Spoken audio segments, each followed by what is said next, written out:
안녕하세요. 조아영 변호사입니다. 얼마 전에 종영된 웰컴 투 삼달리 드라마 보셨나요? 저는 너무 재밌게 봤는데요. 드라마 내내 삼다리를 괴롭혔던 방은주에 대해서 변호사님 그 법적으로 문제되는 건 없나요? 이런 질문하셨던 분들이 많았습니다. 방은주가 삼다리를 괴롭힌 그 여러 가지 악행에 대해서 법적으로 어떤 문제가 있는지 제가 오늘 다 알려드리겠습니다.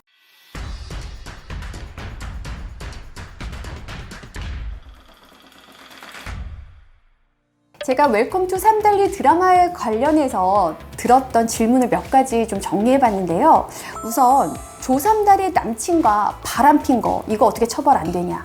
안 됩니다. 지금 현행법상 간통죄가 없어진 이후에 누군가랑 바람핀 것만으로는 형사처벌 대상은 안 되지만 그 부분에 대해서는 외도가 문제될 수 있고, 근데 이거는 또 연인 간의 관계이기 때문에 연인이 바람핀 것을 이유로 해선 손해배상 청구도 어렵습니다. 그래서 이건 법적으로 문제는 안 되고요. 제가 두 번째 많이 받았던 질문은요. 조삼달과 했던 대화를 녹음해서 유리하게 짜집기해서 갑질 누명도 씌우고 한강에 투신까지 했다는 쇼까지 벌이면서 매스컴에 노출되도록 했던 행위, 이것은 어떤 문제가 있느냐, 이 질문이 제일 많았었는데요. 방은주에 대해서 출판물 등에 의한 명예훼손죄로 처벌 가능할 것으로 보입니다. 출판물이라는 것은 신문 보도나 매스컴에 보도된 것을 말하는데, 기자들은 이 내용에 대해서 당연히 방은주의 얘기만 믿고 사실이라고 생각하고 한 것이기 때문에 기자들에 대해서 문제를 삼는 것이 아니고요. 방은주는 이러한 사실을 모르는 기자들로 하여금 허위사실이 적시된 어떤 명예훼손 행위를 한 것이기 때문에 이 죄가 성립되는데, 사실은 아무 죄가 없는 기자들을 이용해서도 이 범죄가 성립하느냐, 이런 의문이 있을 수 있는데 우리 법에서는 간접정범이라고 해서 그 어떤 죄에 대해서 모르는 사람을 이용해서 범행을 저지르는 그것을 저희가 간접정범이라고 하거든요. 방은주는 출판물 등에 의한 명예훼손죄의 간접정범으로 충분히 처벌될 수가 있습니다. 그리고 이런 형사상 유죄가 인정된다고 한다면 이를 이유로 해서 삼다리는 손해배상 청구도 가능합니다. 세 번째, 방은주가 이제 자기가 쇼를 하면서 병원에 입원한 이후에 그 본인의 엄마가 병원 앞에서 이제 삼다리를 만나서 엄청 심하게 이제 폭행하는 장면을 몰래 이제 자신의 핸드폰으로 촬영을 하고, 그 즉시는 아니지만 나중에 또 삼다리가 이제 복귀를 하려고 하자 그때 또 매스컴을 통해서 노출하는 그런 행위가 있는데, 이 경우는 삼다리의 동의 없는 촬영을 또 동의 없이 매스컴에 노출한 경우인데요. 이는 삼다리의 초상권을 또 인격권을 침해한 것으로서 손해배상 청구가 충분히 가능한 사안입니다. 이와 관련해서 되게 의미 있는 판결 하나 소개해드리려고 하는데요. 우리가 대법원에서 형사 피고인이 이제 공개 변론하는 영상이 송출된 적이 있었는데, 그때 피고인의 얼굴이 모자이크 처리가 되지 않았던 겁니다. 이후 이 피고인은 자신의 초상권을 침해했다는 이유로 국가를 상대로 해서 위자료 청구 소송을 제기했는데요. 법원에서는 공개 변론을 실시간으로 방송할 필요성이 있었다고는 하더라도 피고인의 초상권에 대해서 침해되지 않는 어떤 보호 조치를 하지 않은 상태로 한 것에 대해서는 어떤 잘못이 있고, 이에 대해서 위자료를 지급해줘야 될 의무가 있다, 이런 판단을 한 바가 있습니다. 방은주가 한 행위를 한번 돌아보면, 만약에 방은주가 진짜로, 이게 가짜 쇼가 아니라 진짜로 자신의 피해를 입은 상황을 가지고 삼다리의 얼굴을 모자이크 처리하지 않고 송출했다고 하더라도 그것은 당연히 초상권 침해가 됩니다. 근데 심지어 이 사안에서는 그조차도 이제 가짜 쇼로서 이루어진 것인데요. 어쨌든 누군가의 동의받지 않고 한 촬영에 대해서 노출하는 행위는 초상권 침해로서 손해배상 의무를 부담하기 때문에, 만약 삼다리가 손해배상 청구 소송을 했다면 무조건 승소했을 사안입니다.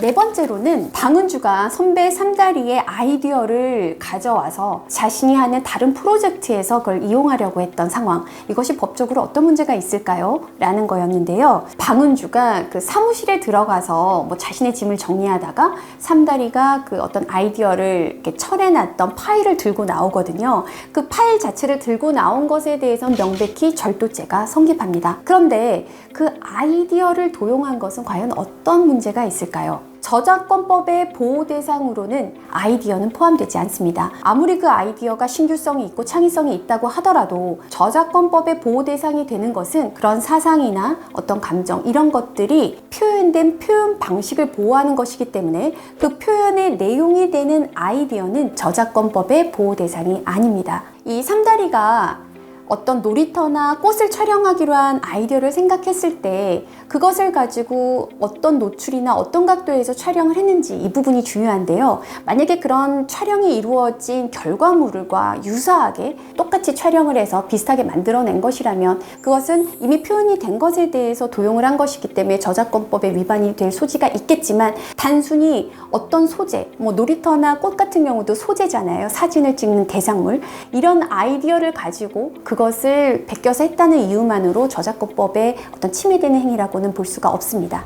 마지막으로 이제 방은주가 누군가로부터 청탁을 받아서 뒷돈을 받고 본인이 화보 촬영함에 있어서 제품을 어떤 노출시켜 주려고 했던 행위, 그 부분은 법적으로 어떤 문제가 있을까요? 이 부분에 대해서 딱 쉽게 생각을 해보면 본인이 처리하고 있는 업무와 관련해서 부정한 청탁을 받고 재산상 이득을 취득한 것으로 봐서 배임 수재죄가 될 수 있을 것으로 생각됩니다. 이 배임 수재죄라는 것은 배임의 주체는 타인의 사물을 처리하는 자인데 방은주는 일단 누군가의 그 화보 촬영을 맡은 사람으로서, 물론 삼다리가 주체긴 하지만 거기에서 업무를 도와서 진행하는 사람으로서 사물을 처리하는 자라고 볼 수가 있고, 자신의 업무와 관련해서 부정한 청탁, 즉 어떤 화보의 컨셉과 무관하게 다른 업체의 그런 물건을 노출시켜주기 위한 어떤 목적으로 한 것이기 때문에 부정한 청탁이라고 볼 수가 있고요. 그것을 이유로 해서 인과관계가 있는 재산상의 이득을 취득한 것으로서 배임 수재죄가 성립된다고 볼 수 있고요. 이 뒷돈을 주면서 어떤 광고 노출을 요청했던 그것도 배임 증제죄로 처벌이 될 수가 있습니다. 삼다리는 어떻게 좀 대처를 했어야 되는 건지. 맞아요. 삼다리는 그런 억울한 상황에 처했을 때 일단 제주도로 도망을 쳤죠. 물론 그 방은주의 악행으로 도망치는 바람에 용필이와의 사랑이 이루어질 수 있었기 때문에 저는 좀 의미가 있었다고 보지만 일단 그렇게 억울한 상황에 처했을 때 도망은 절대 방법은 아니라고 생각합니다. 수습할 수 있는 방법이 없다고 생각해서였겠지만 그때는 반드시 어떤 조력을 받아서 언론에 노출된 내용이 허위 사실임을 뭐 적극적으로 소명을 한다든지 그렇게 해서 자신이 타격을 입었던 이미지를 회복할 수 있도록 노력하는 것이 필요했을 텐데요. 과거 연예인이 어떤 대표였던 황토팩 과 관련해서 뭐 거기에 중금속이 포함되어 있었다라는 어떤 그 보도가 있었는데 이후 이루어진 손해배상 청구 소송에서는 모두 승소를 했지만